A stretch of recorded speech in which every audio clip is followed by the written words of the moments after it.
आपण आजच्या या विजयी निर्धार सभेला संबोधित करावं।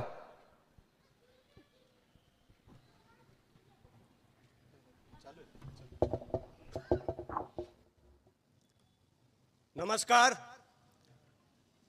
महाराष्ट्राची कुलस्वामिनी आई तुळजा भवानी, अखंड हिंदुस्थानाचे आराध्य दैवत आई तुळजा भवानीचे उपासक, हिंदवी स्वराज्याचे संस्थापक, जानता राजा, लोक कल्याणकारी राजा, परजयी दक्ष राजा छत्रपती शिवाजी महाराज, राष्ट्रमाता राजमाता मासाहेब जिजाऊ छत्रपती शिवाजी महाराजांनी या मातीतले माणसाला जगावं कसे असे शिकवल्यानंतर याच मातीतले माणसाला स्वतःचे शेवटपर्यंत लढावं कसे असे शिकवणारे धर्मवीर धर्मरक्षक संभाजी महाराज यांच्या पवित्र सुमूर्तीला अभिवादन करतो। संविधानचे शिल्पकार डॉक्टर बाबासाहेब आंबेडकर यांना मी वंदन करतो। या भारत देशाला ज्यांनी महान शक्ती दिली त्यांचे माजी राष्ट्रपती डॉक्टर APJ अब्दुल कलाम यांना मी सलाम करतो। या भारत देशाला स्वतंत्र करण्यासाठी आपल्या प्राणाची आहुती देणारे सर्व महापुरुषांना मी मानाचा मुजरा करतो।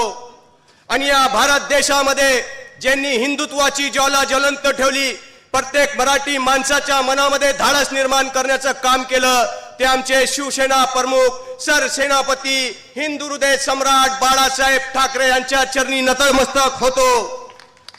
आजच्या या नगर पंचायतच्या मंचरच्या निवडणुकीच्या निमित्ताने व्यासपीठावर उपस्थित शिवसेनेचे आणि महाविकास आघाडीचे सर्व शिलेदार आणि समोर उपस्थित माझे हिरे माणिक मोती सोने चांदी रुपये चलन डॉलर याहून बहुमल माझे तमाम मंचरकरांनो, हा जे आपली धनशक्ती विरुद्ध लोकशक्तीची निवडणूक झालेली आहे आणि आपण पाहिलं असेल, हा मंचरचा विकास करायचा असेल तर आपले दोन शिलेदार म्हणजे हिंदू हृदय सम्राट बाळासाहेब ठाकरे आणि दुसरे शिलेदार आपले शरदचंद्रजी पवार साहेबांनाच विजयी करावा लागेल।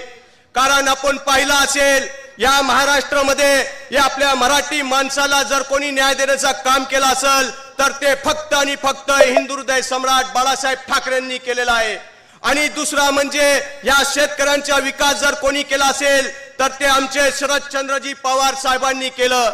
मित्रांनो, मला आपल्याला सांगायचंय की या शेतकऱ्यांचा सर्वात पहिले कर्जमाफी करण्याचं काम छत्रपती शिवाजी महाराजांनी केला आणि दुसरा काम आमचे शरदचंद्रजी पवार साहेबांनी 72,000 कोटीचं कर्जमाफी करण्याचं काम त्यांनी केलं।